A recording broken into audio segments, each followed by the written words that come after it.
Today we want to talk with you about how to allow the things you want. And we're going to be talking about the laws of the universe.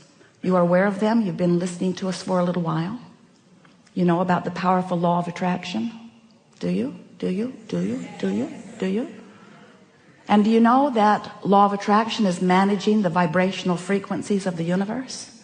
And do you know that you are a vibrational being first and foremost? So you're always transmitting a signal. And whatever you are giving your attention to is causing you to transmit that signal. So law of attraction is matching the signal that you're transmitting, not yesterday and not tomorrow, but now. Matching your now signal, matching your now signal. So what do you do about your now signal? How do you prepare your now signal? How do you approach this world? Here you are in your flesh, blood, and bony bodies, mostly not even recognizing the fact that you are vibrational beings, that you are transmitting and receiving mechanisms in a universe that's managed by law of attraction, who is managing all of those transmissions. So do you like knowing that you are vibrational? And do you like knowing that there's a way to know what your vibrational output is? Your emotions tell you, don't they? Your emotions let you know whether in this moment what you're broadcasting with your mind, with your thoughts, with your words, what you're broadcasting, whether or not it matches who you really are and all that you've come to. We've been talking to you for a while, and we've offered a whole lot of ways of helping you to reorient yourself. Reorient yourself into the realization, to the remembering that you are vibrational beings. Because when you remember that, and when you get a handle on what you're broadcasting, and then when you practice what you're broadcasting consistently, so that you get a vibrational rhythm going, law of attraction will make it easy for you to keep whatever momentum you've got going. In other words, if you're noticing something, you offering a vibration that matches it. And since you're now offering a vibration that matches it, you're going to realize it more, because what you're offering vibrationally and what you are now realizing is going to come back to you more and more and more. Sometimes our physical friends say, but wait, couldn't someone just change what I'm observing so that when I observe something that's really good, I will offer a signal that is really good, and in offering that signal that's really good, then I'll get more of what's really good. And we say, it does work like that. But there's a faster way of going about this, and a way that will always work for you. And that is, if you will decide that you don't need to wait for something good to observe before you broadcast a signal that matches something that you consider to be good, then you're going to tune your frequency so that only things that would qualify in the category of what you consider to be good can be realized by you. What do you think about that word, realized? Realized. Not so much, huh? Well, we really like it. We really like it. So we're going to give you just a very brief explanation of who you are and who we are and how we all fit into this together. And then we're eager to talk with you about anything that matters to you. Don't worry about us. We will wedge our message in the crack. So you are vibrational beings, and you are source energy beings, and you were source energy before you came into this body. And even though you are now in this body, you are still source energy. In fact, you are still more non-physically source energy vibrational beings than you are this flesh, blood, and bone version that you think of mostly as you. So here you are in your physical body. A part of all that you are is focused here. And as you explore the variety, just as you knew you would, in this magnificent leading edge environment, which is the leading edge of all creation, as you explore it from your personal point of view, you come to personal awarenesses and decisions of what you would prefer, how this can be better, how this can be better, the improvement in that, the improvement in that. By sifting through life, just like you planned, you know what you don't want, which causes you to know what you do want. So you are emanating signals of desire all day, every day. They are shooting out of you as vibrational offerings. We like to call them rockets of desire, because you can't help but produce them because life causes you to focus them into being. So you launch a rocket. Maybe you don't have enough money, and so you launch a rocket, and then another and another and another and another. I want more money. I want more money. I want more prosperity. I want more freedom to do as I want to do. You're launching that rocket over and over and over and over. And every time you do, that vibrational rocket, that vibrational intention, that vibrational becoming is received by that non-physical part of you. That non-physical part of you, we are gesturing like this because that non-physical part of you immediately becomes the vibrational equivalent of your desire. More prosperity now that you have just asked. More vibrational awareness and ability to be more prosperous than ever before. Just now. So that vibrational version of you, we are doing this gesture because we are wanting to imitate your vortex of creation, this vibrational version of you which precedes all manifested versions. This vibrational version of you has just become more prosperous. But the question that this gathering really wants to present to you in a way that you will ponder and come to conclusions about is that while the non-physical part of you has become more prosperous as a result of your asking, what are you doing in relationship to it right here and now? And for the most part, when you launch a rocket of desire, it's from an awareness of the contrast. So you are most likely more aware of what you don't want than of what you do want, even though what you do want has just become focused upon by the source within you. It's more powerful now than it has ever been before. Now you can tell by the way you feel whether your focused thought in this moment matches that one. If it does, you feel elation, you feel excitement, you feel eagerness, you feel vibrationally up to speed with who you have really become.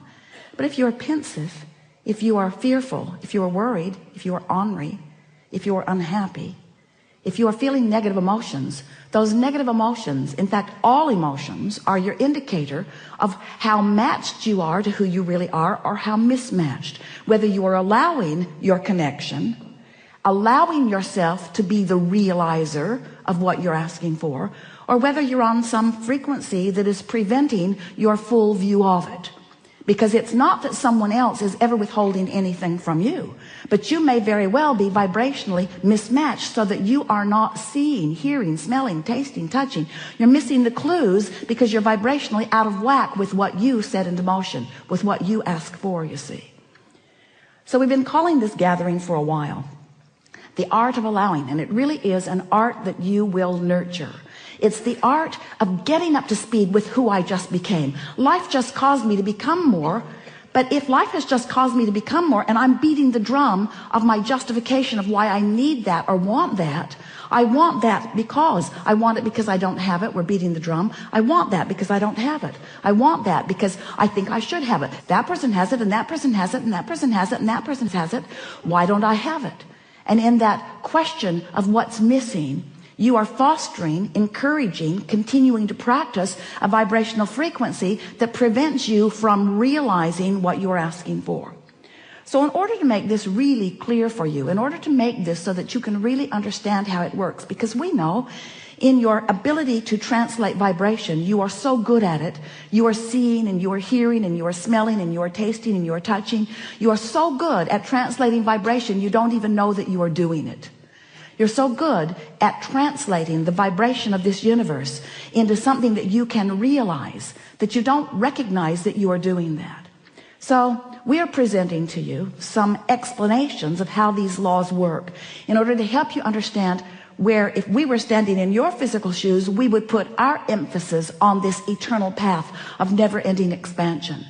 And from our point of view, this eternal path of never-ending joyous expansion is supposed to be fun. It is supposed to be fun. It is supposed to feel good. It is supposed to fulfill you every step of the way. And if there is anything less than that happening, then you're pinching yourself off unnecessarily. So the contrast causes you to ask, and it becomes a vibrational reality immediately. And our physical friends say, well, that's very nice for someone, that it is now a vibrational reality. But I want that vibrational reality to become more. I want to realize it fully. I want to be able to see it and hear it and smell it and taste it and touch it. I'm happy that you're happy, Abraham, that there's a vibrational reality. But I want that vibrational reality to be more. I want the money in my bank and the lover in my bed. I want more. I want more than this vibrational reality. And we say, then all you have to do is tune yourself to the frequency of your vortex. And it's not something that you will do instantaneously.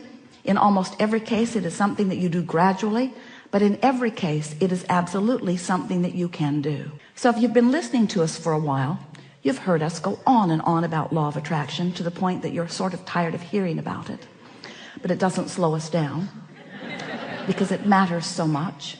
And if you've been listening to us for a while, you've been hearing us talking about the vortex and how it is vibrating at a very high frequency, and that it would be really good for you, good feeling for you, and good results for you if you could gradually and consistently raise your vibration to the frequency of what's in your vortex. Because when you're up to speed with all that you've become, you're tuned in, tapped in, turned on. You feel wonderful. Things go well for you. You have good timing. You have good flexibility. Life is sweet for you, and those around you benefit just being near you. So if you've been listening to us for a while, you know about this vortex stuff.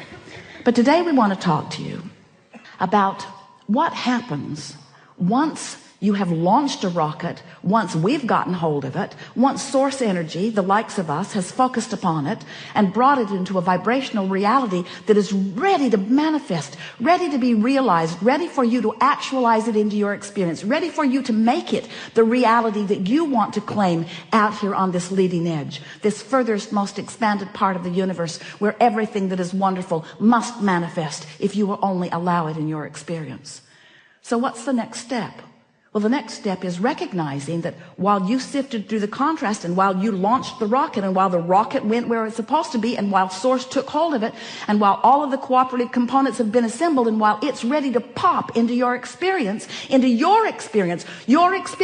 the creator of this wonderful thing that you put into the vortex, it's ready to pop into your experience, but you have to prepare yourself vibrationally for the revelation of it, for the realization of it. And in order to explain that in a way that you can really hear it, we're saying, so here's your vortex at this very high frequency.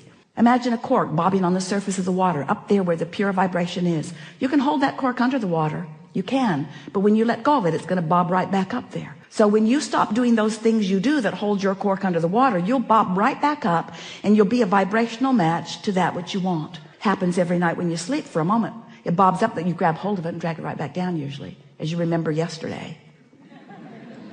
So your cork is bobbing on the surface. And when your cork is bobbing on the surface, when what you are thinking about in this moment, when what you are giving your attention to is absent of resistance, when you're not doing that thing you do that makes you feel uneasy, when you're not introducing into your vibrational frequency unwanted things, better said, when you are in a place of allowing, when you've been meditating, when you've been praising, when you've been appreciating, when you are tuned in, tapped in, turned on, when you are in love, when you are in that high-flying, good-feeling place, when your emotions are telling you how good you are feeling, then you are a perfect vibrational match to what's in your vortex. And what's in your vortex then, through the path of least resistance, can flow easily into your experience. But the realization of it is yours. We call that your grid filling in. Humans often call it, it's when inspiration comes. It's when you just have that feeling about something. So the grid fills in all kinds of wonderful ways. The first evidence that you're up to speed and your grid is filling in with the contents of your vortex is you just feel wonderful. You feel good. You feel elation. You feel clear-minded. You feel inspired. An idea will flow in, and when the idea comes, you'll know it's a good one. You'll know it's a good idea. It's the grid filling in. Sometimes you want the grid to fill in, boom, you just want it right there where you can observe it. And we say, if you'll be patient and allow this natural evolution of the grid filling in, then you'll get in sync with the rhythm of life that you intended when you came forth into this physical body to begin with. Not one of you said, I'll go forth and I would like to just think of something and I would like it to manifest. And then I will just observe that good thing. And then I'll think about that, and then other good things will come. And we say, if you were operating under those very speedy conditions, this seminar would be about de-manifestation.